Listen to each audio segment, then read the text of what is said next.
അഖിൽ മാരാർ ഈ ബിഗ് ബോസിനകത്ത് ഈ ഒരു വ്യക്തിനെ, അതായത് ഈ അഖിൽ മാരാർ എന്ന് പറഞ്ഞ വ്യക്തിനെ ബിഗ് ബോസിൽ കാണുന്നതിന് മുമ്പ് എനിക്ക് ഒട്ടും ഇഷ്ടമല്ലാത്ത ഒരാളായിരുന്നു ഈ അഖിൽ മാരാർ എന്ന് പറഞ്ഞാൽ. കാര്യം പുള്ളിക്കാരൻ്റെ ഓരോ ചർച്ചകളും അതായത് ഓരോ പറയുന്ന കാര്യങ്ങളിനകത്തൊന്നും ഒട്ടും എനിക്ക് യോജിക്കാൻ പറ്റാത്ത ഒരാളായിരുന്നു ഈ അഖിൽ മാരാർ എന്ന് പറഞ്ഞ ആള്. പക്ഷേ ഈ പുള്ളി ബിഗ് ബോസിനകത്ത് പോയി കഴിഞ്ഞിട്ട് പിന്നെ ഈ പുള്ളിക്കാരന് അതായത് അവിടുത്തെ ഒരു സാഹചര്യങ്ങളിലൊക്കെ നിന്ന് കഴിഞ്ഞപ്പോഴത്തേക്ക് എനിക്ക് തോന്നിയതെന്ന് പറഞ്ഞാൽ, അതായത് ഒരാൾ നന്നാവാനായിട്ട് ശ്രമിക്കുന്ന ഒരാളായിട്ട് എനിക്ക് പുള്ളിക്കാരനെ തോന്നി. അതായത് പുള്ളി എല്ലാത്തിലും പെർഫെക്റ്റായി എന്നൊന്നല്ല ഞാൻ പറയുന്നത്, പക്ഷേ നന്നാവാനായിട്ടൊരു ശ്രമം പുള്ളിയുടെ ഭാഗത്തു നിന്ന് ഉണ്ടാവുന്ന പോലെ എനിക്ക് തോന്നി. കാര്യം അങ്ങനെ ഒരു മനസ്സുണ്ടാവുന്നതും അതൊരു നല്ലൊരു കാര്യമാണ്. അതിനെ നമ്മൾ അപ്രീഷിയേറ്റ് ചെയ്തത് തന്നെ വേണം. അപ്പോൾ ഇപ്പോൾ പുള്ളിക്കാരൻ്റെ ഒരു ഇൻ്റർവ്യൂ നമ്മുടെ വീണയുടെ ചാനൽ, അതായത് വീണ ബിഹൈൻഡ് വുഡ്സിനകത്ത് ഉണ്ടായിരുന്ന വീണ, എനിക്ക് ആ സമയത്ത് ഒട്ടും ഇഷ്ടമല്ലാത്തൊരു ആങ്കറും കൂടെ ആയിരുന്നു വീണ എന്ന് പറഞ്ഞാൽ ബിഹൈൻഡ് വുഡ്സിനകത്ത് വെച്ച്.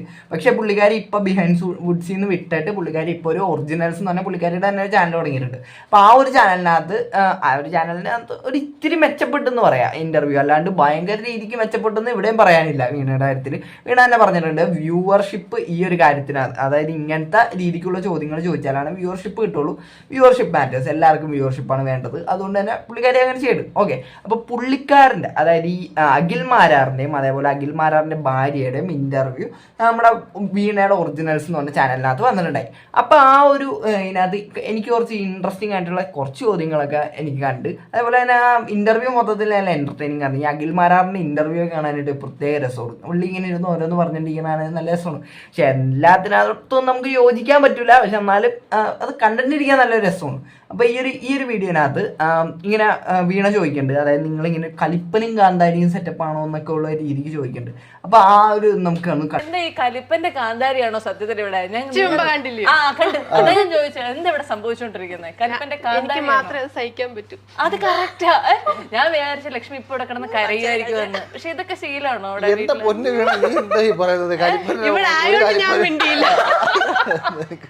ഇങ്ങനെയുള്ള അവസരങ്ങളിലാണ് അഖിലിനായ എന്തെങ്കിലുമൊക്കെ പറയാൻ പറ്റുന്നതല്ലേ, അതുകൊണ്ടായിരിക്കല്ലേ വീട്ടിൽ നിന്ന് പുറത്തിറങ്ങിയിട്ട് ഇങ്ങനെ പ്രതികരിക്കുന്നത്. ഞാൻ ഒരു കലിപ്പത്തിയുടെ കാന്താരൻ ടൈറ്റിൽ മാറ്റിയെടുക്കേണ്ടി വരും.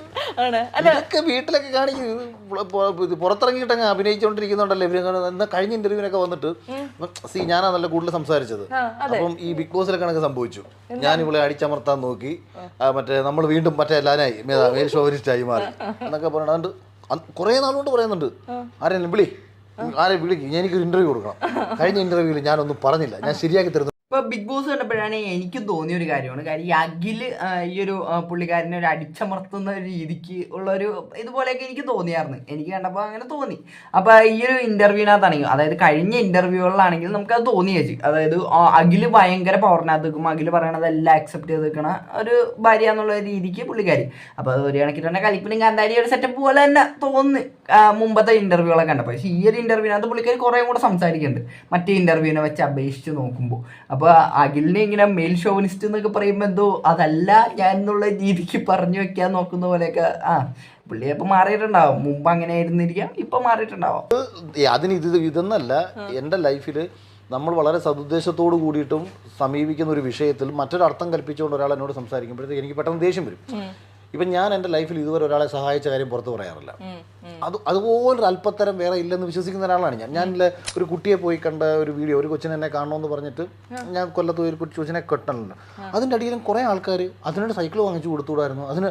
അതായത് നമ്മൾ ഇത്രയും തിരക്കിനിടയിൽ ഒരു കുട്ടിയെ കാണാൻ ആഗ്രഹം പ്രകടിപ്പിച്ചപ്പോൾ ഞാൻ എറണാകുളത്തുള്ള ഞാൻ വണ്ടി ഓടിച്ചവിടെ പോയി അല്ലെങ്കിൽ കണ്ടു എന്ന് പറയുന്ന ഒരു സ്നേഹത്തിനോ ഒരു സപ്പോർട്ടിനെക്കാട്ടിയും കൂടുതലും ഒരു പൈസ കൊടുത്തിട്ട് ഇതെനിക്ക് ഇങ്ങനെ വിളിച്ചു പറയണം, ഞാൻ അവിടെ പോയി ആ കൊച്ചിന് പൈസ കൊടുത്തിട്ടുണ്ട്, ഇത് ഇഷ്ടം. അതുപോലെ തന്നെയാണ് എല്ലാ കാര്യത്തിലും. നമ്മൾ നന്മ എന്നൊന്നും പറയുന്നില്ല കേട്ടോ, അതൊക്കെ വൃത്തിയുടെ വാക്കാണ് ഇപ്പം ഇന്നത്തെ കാലത്ത്.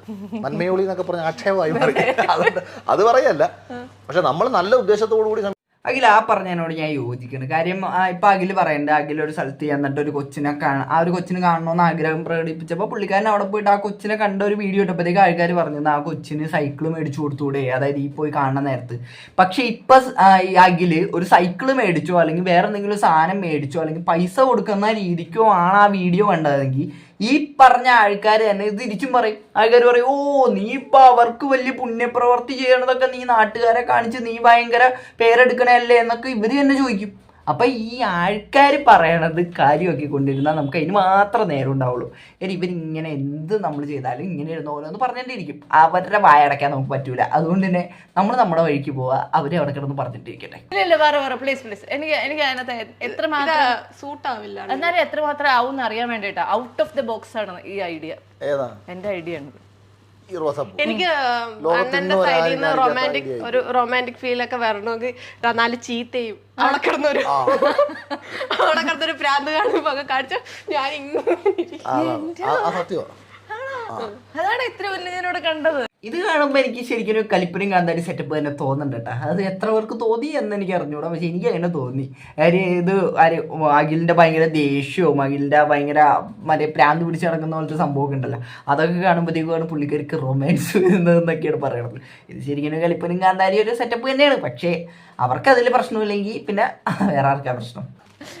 ഇല്ല, ഈ ബിഗ് ബോസ് തീർന്ന അടുത്ത സീസൺ തുടങ്ങാറായല്ലോ. എനിക്ക് നിങ്ങൾ രണ്ടുപേരും ഒരു സീസൺ മുഴുവനും ഒരാൾ ത്രൂ ഔട്ട് നിന്ന് ജയിച്ചു വന്ന ആള്, മറ്റേ ആള് 24/7 കണ്ടുകൊണ്ടിരുന്ന് ജയിപ്പിച്ച ആള്. അപ്പോൾ ഇനി വരാൻ സാധ്യതയുള്ള ഒരു 5 പേര് ആരൊക്കെ ആയിരിക്കും എന്നുള്ളൊരു പ്രഡിക്ഷൻ, വെറുതെ നമുക്കൊരു പ്രഡിക്ഷൻ നടത്തി കഴിഞ്ഞു കഴിഞ്ഞാൽ ഏതൊക്കെ പേരുകൾ പറയാൻ സാധ്യതയുണ്ട്? രണ്ടുപേരുടെ പേര് ലക്ഷ്മി പറയണം. അവളും സോഷ്യൽ മീഡിയയിൽ അത്ര സോഷ്യൽ മീഡിയ വേണമെന്നില്ല, ടെലിവിഷൻ ആണല്ലോ, എന്തെങ്കിലും രണ്ടും. ഞാൻ കഴിഞ്ഞ ഒരു 10-13 വർഷമായി ഒരു TV പ്രോഗ്രാം കണ്ടിട്ട്. അതെ, അവനവന്റെ ബിഗ് ബോസ് കണ്ടായിരുന്നു. അത് ഫേസ്ബുക്കിൽ റീൽസ് ചിലർ നമുക്ക് അയച്ചു തരും, നമ്മുടെ കൂടെ ഉള്ളവർ മെൻഷൻ ചെയ്യും. ആ സമയത്ത് അതിനോട് അൽഗോരിതം പ്രകാരം വീണ്ടും വീണ്ടും ചില കണ്ടന്റ് കയറുമല്ലോ, അങ്ങനെയൊക്കെ ഇരുന്ന് കണ്ടിട്ടുള്ളതും ചില സാധനങ്ങൾ ഞാൻ പറഞ്ഞിട്ടുള്ളത് പുറത്ത് വന്നിട്ടുണ്ടോ എന്ന് അറിയാൻ വേണ്ടിയിട്ട് ഞാനിങ്ങനെ എപ്പിസോഡ് കയറിയിട്ട് സ്ക്രോൾ ചെയ്തൊക്കെ നോക്കിയിട്ടുള്ളതല്ലാതെ ഞാനിത് കണ്ടിട്ടില്ല. ഞാൻ ഈ ബിഗ് ബോസിൽ നിന്ന് ഇറങ്ങി എല്ലാവരും പറയുന്ന ശ്രദ്ധിച്ചേക്കുന്ന ഒരു കാര്യമാണ്. കാര്യം ഇവരാരും, അതായത് ബിഗ് ബോസിനകത്തുള്ളപ്പോൾ എല്ലാവരും പറയും ഞാൻ പുറത്തിറങ്ങി കഴിഞ്ഞിട്ട് എൻ്റെ ഇത് മൊത്തം ഇരുന്ന് കാണണം എന്നിട്ട് അറിയണം എന്നൊക്കെ എല്ലാവരും ഒന്ന് പറയാറുണ്ട്. പക്ഷെ പുറത്തിറങ്ങി കഴിഞ്ഞിട്ട് ചോദിക്കുമ്പോൾ ഇവരാരും ഇവരുടെ ഈ ബിഗ് ബോസോ അല്ലെങ്കിൽ ഇവരുടെ എപ്പിസോഡുകളോ ഒന്നും കാണാറില്ല എന്നാണ് ഭൂരിഭാഗം പേര് അങ്ങനെ പറഞ്ഞാണ് ഞാൻ കേട്ടേക്കുന്നത്. അപ്പൊ അഖിലിനോട് ഇവിടെ ആരൊക്കെയാണ് സീസൺ 6 ഉണ്ടാവാന്നൊക്കെ ചോദിക്കുമ്പോഴത്തേക്ക് അഖില് പറയണമെന്ന് പറഞ്ഞാൽ അഖില് അതൊന്നും കാണാറില്ല. അതായത് ഈ മുമ്പത്തെ ബിഗ് ബോസ് കണ്ടിട്ടില്ല, അതേപോലെ തന്നെ വേറെ പരിപാടികളൊന്നും പുള്ളിക്കാരൻ കാണാറില്ല. അതുകൊണ്ട് തന്നെ പുള്ളിക്ക് ഇനി ആരാ വരാന്നൊന്നും പുള്ളിക്ക് വലിയ ധാരണയില്ല. അതിപ്പോ ആ ഒരു ചോദ്യം വെറുതെ ഒരു പേരിന് വേണ്ടി ചോദിച്ചതായിട്ടാണ് എനിക്ക് തോന്നുന്നത്. അല്ലാണ്ട് അത്ര കാര്യം ഇവരുടെ ഒന്നും ചിലപ്പോൾ അഖിലിനൊക്കെ അറിയായിരിക്കും കേട്ടോ. കാര്യം അഖിലിലേക്ക് തന്നെ ഫ്രണ്ട്സൊക്കെ ഓരോരുത്തരും അഖിലിനോട് പറഞ്ഞിട്ടുണ്ടാവും. അഖിൽ തന്നെ ഇതിനകത്ത് പറയുന്നുണ്ട് കാര്യം ഇപ്പൊ നമുക്ക് അറിയാമെങ്കിലും നമ്മൾ പുറത്ത് പറയണത് അത് നല്ലൊരു പരിപാടി അല്ല. ശരിക്കും പറഞ്ഞാൽ അവർക്ക് അറിയെങ്കിലും പറയാണ്ടിരിക്കണം തന്നെ നല്ലത്. കാര്യം അവരായിട്ട് പറയണതും അതേപോലെ വേറൊരാൾ പറയണതും വ്യത്യാസമുണ്ട്. അപ്പോൾ എനിക്ക് ഈ ഒരു വീഡിയോ, അതായത് ഈ ഒരു ഇൻ്റർവ്യൂ കണ്ടപ്പോഴത്തേക്കും നല്ല രസമുണ്ടായി. അതുകൊണ്ട് ഞാൻ ചുമ്മാ ഒരു റിയാക്ട് ചെയ്തതാണ് അപ്പോൾ ഈ വീഡിയോ. അപ്പോൾ എനിക്ക് ഇത് ഈ അഖിലിൻ്റെ ഒരു ഇത് ഇപ്പോഴത്തെ ഒരു നില നോക്കണമെങ്കിൽ പുള്ളിയുടെ ലൈഫായിട്ട് നല്ല രീതിക്ക് പോയിക്കൊണ്ടിരിക്കുന്നത്. പുള്ളി അങ്ങനെ തന്നെ പോട്ടെ. അപ്പോൾ പുള്ളി ഇനി മെയിൽ ഷോവനിസ്റ്റ് അങ്ങനത്തെ ഓരോ കാര്യങ്ങളിലെ അതൊക്കെ പുള്ളി ഇടപെടാൻ വന്നു കഴിഞ്ഞാൽ, അതായത് പുള്ളി ഓരോ കാര്യങ്ങളിലൊക്കെ ഓരോ വേണ്ടാതിനൊക്കെ വിളിച്ച് പറഞ്ഞു കഴിഞ്ഞാൽ അപ്പം നമുക്ക് പുള്ളീനെ വിമർശിക്കാമെന്നല്ലാണ്ട് ഇപ്പോൾ പുള്ളി നല്ല രീതിക്ക് പോകണം. നല്ല രീതിക്ക് പോകുന്ന ആളെ നമ്മൾ വെറുതെ വിമർശിച്ചിട്ട് പ്രത്യേകിച്ച് കാര്യമൊന്നുമില്ല. ഇപ്പോൾ ഇതേപോലുള്ള ഇൻ്റർവ്യൂ ഒക്കെ വരുമ്പോൾ അതിനകത്തൊക്കെ എന്തെങ്കിലും കുഴപ്പങ്ങളുണ്ടെങ്കിൽ നമുക്ക് വിമർശിക്കാം. ഓക്കെ, അപ്പോൾ എനിക്ക് ഇത്ര തന്നെ ഈ വീഡിയോനകത്ത് പറയാനുള്ളൂ. അപ്പോൾ എല്ലാവർക്കും അടുത്തൊരു വീഡിയോ കാണുന്നവരേക്കും tata bye bye. See you. Video ഇഷ്ടപ്പെട്ട എല്ലാവരും ഒന്ന് സബ്സ്ക്രൈബ് ചെയ്യാൻ മറക്കല്ലേ. അപ്പോൾ എല്ലാവർക്കും അടുത്തൊരു വീഡിയോ കാണുന്നവരേക്കും ടാറ്റ ബൈ ബൈ.